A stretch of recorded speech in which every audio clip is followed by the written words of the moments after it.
जय श्री कृष्णा। राधे राधे राधे राधे। आप सभी को सबसे पहले सादर प्रणाम, नमस्कार, राम राम जी, राम राम। तो सबसे पहले आपको हमारे साथ यूट्यूब चैनल में जुड़े हैं सभी भाई बंधु महापुरुषों को कोटि कोटि धन्यवाद है। आज का प्रसंग आपको गुरु दक्षिणा, गुरु द्रोणाचार्य और अश्वत्थामा का होगा, तो आप हमारे साथ बने रहिए। और जितने भी आप हमारे साथ जुड़े हैं तो एक बार वीडियो ने ज़्यादा से ज़्यादा ग्रुप पर मैंने शेयर कर दीजिए। तो महाभारत में जब महाभारत की एक रोचक कथा है। दूध, माताजी दूध ये कहकर अश्वत्थामा ने करुणा दृष्टि से माँ की ओर देखा तो दूध दूध पुकार रहा था माता को। तो माता जी ने कहा, हाँ माता जी, अभी बालक तो पीते हैं। तो बालक की सरल किंतु सत्य युक्ति पर महाराज द्रोणाचार्य की धर्म के दिव्य ललाट पर चिंता की रेखाएं उद्युत हो गई। और दूध कहाँ से आएगा? पतिदेव की दिनचर्या में दूध की भी मांग उपस्थिति कर विघ्न खड़ा करना और पति प्राण को कष्ट न था। और आटे का दूध बनाकर दरिंद्र माता ने सरल चिंता बालक को भरपेट पिला दिया करती थी। तो पुत्र की मांग अनायास पूरी होने लगी।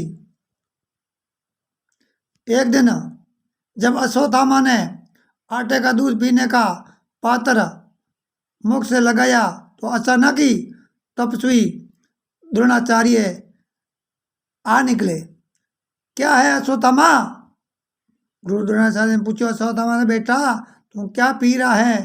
तो उन्होंने स्नेह से पुकारा, तो दूध पी रहा हूँ पिताजी। अश्वत्थामा ने संतोष भरे शब्दों से कहा, जी दूध पी रहा हूँ, जी हाँ दूध पी रहा हूँ। क्या अश्वत्थामा ने पात्र है जो पिता के सन्मुख कर दिया और अकारणीय स्वास्थ्य का दुरुपयोग वह सहन न कर सके। उन्होंने सरोष कहा, अश्वत्थामा की स्वास्थ्य रक्षा क्या इसी प्रकार होती है? हाँ महाराज। उनकी धर्मपत्नी ने प्रत्युत्तर में कहा, क्यों? दूध तो घर में है नहीं है, मुझसे क्यों नहीं कहा? गुरु द्रोणाचार्य अपने धर्मपत्नी को कहा कि दूध घर में नहीं है तो मुझसे क्यों नहीं कहा? तो धर्मपत्नी ने कहा कि भाई दूध में आपके कोई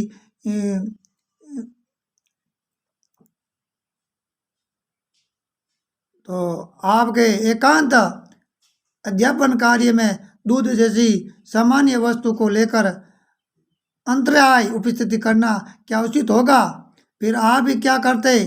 पुत्र के हट पर आपको दूध का प्रबंध न कर देने पर और कष्ट होता है, और फिर इस थोड़ी सी बात पर क्या व्यक्ति असुविधा खड़ी कर देना क्या कम चिंता की बात होती है?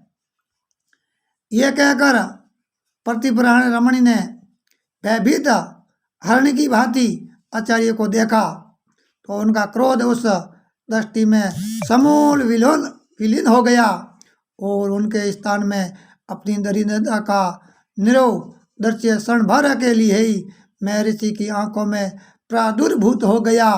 उन्होंने कहा, मेरी असुविधाओं का ध्यान करते करते तुमने इस सुंदर शरीर को ही सुखा डाला है और जीवन भर इस निर्धन ब्राह्मण की पूर्ण कुटीर में तुम्हें इन आपदाओं के सिवाय मिली ही क्या सकता था? और अस्तु वह तो सब तुम्हारी रुचि के अनुकूल है। इस प्रकार रहने से शायद ही तुम्हें कुछ सुख मिलता है, किंतु इस लाडले पुत्र के प्रति जो तुम्हारी ये भावना होगी, प्रतिदिन दूध की जगह आटे का जल देने में जो तुम्हें आंतरिक पीड़ा होती होगी, उसे कब तक छिपा कर रख सकोगी? ये कहकर आचार्य ने भावपूर्ण दृष्टि से ब्राह्मण की तरह देखा और पुत्र का वात्सल्य है अपनी असमर्थता की से अधीर होकर माता के विशाल नयनों से स्नेह बरस बढ़ा। तो दूसरी तब ये गुरु द्रोणाचार्य के मन में उपरा तो गुरु द्रोणाचार्य के एक मित्र था बालपने का, उसका नाम था द्रौपद। तो द्रौपद के राज्य में जा पहुंचा और महाराज साष्टांग अवनत हो। और द्वारपाल ने कहा कि अपने महाराज से कहो गुरु द्रोणाचार्य नाम का एक ब्राह्मण तुमसे मिलना चाहता है। तो महाराज द्रुपद की राजसभा बैठी थी और रत्न जटिल श्रवण सिंहासन पर महाराज अपने प्रमुख अधिकारियों के साथ मनोरंजन कर रहे थे। एक बड़ी बारदरी में लोकांतर ऐश्वर्य के लाडले राज पुरुष अपने योग्य राजा को वीर गाथाएं सुना रहे थे। इसी समय तो द्वारपाल ने सूचना दी। महाराज द्रुपद चिंता में पड़ गए और उनका राज्य शासन में अव्यवस्था मस्तिष्क किसी प्रकार भी इस समय द्रोण की अभ्यर्थना के लिए तैयार नहीं था। और गुरु परशुराम की धनुर्विद्या को जो द्रोणाचार्य ने बड़ी कठिनता से उसके गले में उतार दी थी, किंतु वीरता से उन्होंने उसे विस्मृति मंदिर के सुंदर और एकांत कोण में ढकेल कर अपना पिंड छुड़ाना चाहा। द्वारपाल ने महाराज को चिंतित देखकर कहा, महाराज क्या ब्राह्मण को लौटा दूं? तो महाराज का ध्यान भंग हुआ। उन्होंने अन्य मस्तक से कहा, आने दो। तो द्वारपाल चला गया और क्षण भारी याद द्रोणाचार्य को साथ लेकर उपस्थित हुआ। तो महाराज एक अनजान ब्राह्मण अतिथि के उपयुक्त सम्मान के लिए उठ खड़े हुए।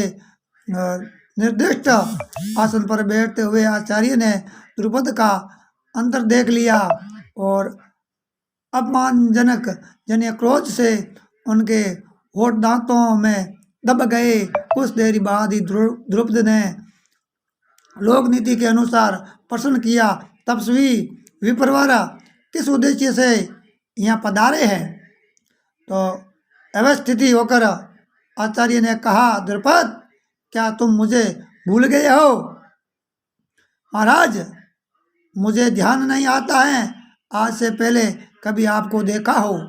आचार्य अधीर हो गए और उन्होंने कहा, क्या कभी तुमने गुरु परशुराम के आश्रम में द्रोण नामक किसी विद्यार्थी को देखा था?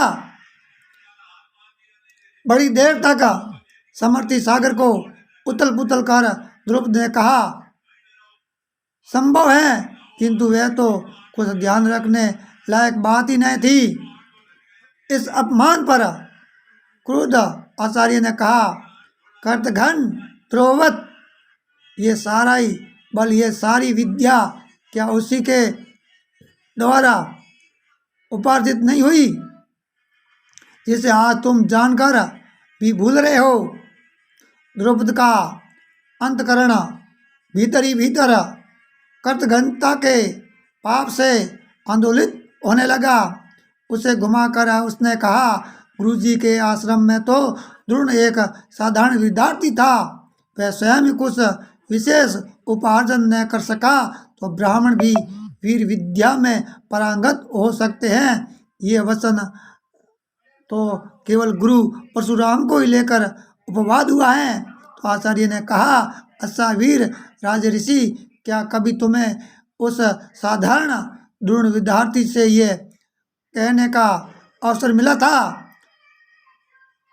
कि राज्याभिषेक होने के अनंतर आधा राज्य उन्हें दे दूंगा? द्रुपद ने कहा, हम क्षत्रिय ब्राह्मण की रक्षार्थ अपनी उदारता से आधा राज्य ही क्यों, समस्त राज्य भी प्रदान कर देते हैं, पर मुझे ऐसा अवसर उपस्थित नहीं हुआ है। क्रोधित आचार्य अब न सह सके और कर्तघ्न द्रुपद मैं वही द्रोण हूँ जो मुझे राज्य की लालसा नहीं थी, केवल एक दूध देने वाली गाय की अभिलाषा से ही तेरे निकट आया हूँ। और आया था तूने गुरु का अपमान कर और धनुर्विद्या का ही अपमान किया है, और अनार्धम शीघ्र ही तेरा राज्य मद इस ब्राह्मण के द्वारा चूर्ण हो जाएगा और चूर्ण होगा। आचार्य तो ऐसा कहकर चले गए और द्रुपद यूं ही यूं बैठा रहा। इस प्रकार है जो कि ये द्रौपदी की कथा है। और द्रौपदी ने व्यवहार से आचार्य का मन खिन्न हो गया था और क्षत्रिय जाति पर उन्हें क्रोध और घृणा होने लगी। आवश्यकता होने पर भी भीष्म के निकट जाने की उनकी इच्छा जाती रही और राह में एक विशाल कुएं पर बैठकर वह चिंतामन हो गए। और कुछ देर बाद ही कुछ ही राजकुमार खेलते हुए उधर आ निकले और शेषों की सफलता उन्हें तेज हवा की भांति झकझोर रही थी। और खेलते खेलते यूं ही वे कुंभ के निकट आए, त्यों ही उनकी गेंद उछलकर उस कुंभ के अंदर जा गिरी और सभी ने यथाशक्ति उसे बाहर निकालने का उपाय किए, किंतु वह निर्मोही गेंद बालकों के मन की बात न जान सकी। सिंधित सरस शीतल जल को क्षणिक मिलन विरह में बदल देने के लिए उसका हृदय तैयार न हुआ। आचार्य सब कुछ देख रहे थे और कोमल हृदय बालकों की बेचनी उनसे छिपी नहीं। आचार्य का शुभ तपस्वी मन बालकों की सौम्य सरल दृष्टि में क्षण भर के लिए ही आनंद मगन हो गया। उन्होंने एक ही बाण से उसका हृदय बिंद कर ऊपर निकाल दिया और राजकुमार आश्चर्यचकित हो कहने लगे, महाराज आप हमारे दादा के पास चलिए, वे आप जैसे ब्राह्मण विशारदों को देखकर अत्यंत प्रसन्न होते हैं। वह कौन है? आचार्य कौन है?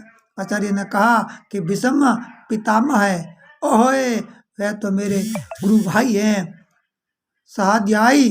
तो चलिए, मैं नहीं जा सकूंगा, तुम उनसे जाकर कह दो कि द्रोणाचार्य नाम के ब्राह्मण तुमसे मिलना चाहता है। राजकुमार लौट गए और कुछ ही देर बाद भीष्म पितामह आचार्य के स्वागत के लिए प्रमुख राजपुरुषों के साथ द्रोण के निकट उपस्थित हुए और स्वागत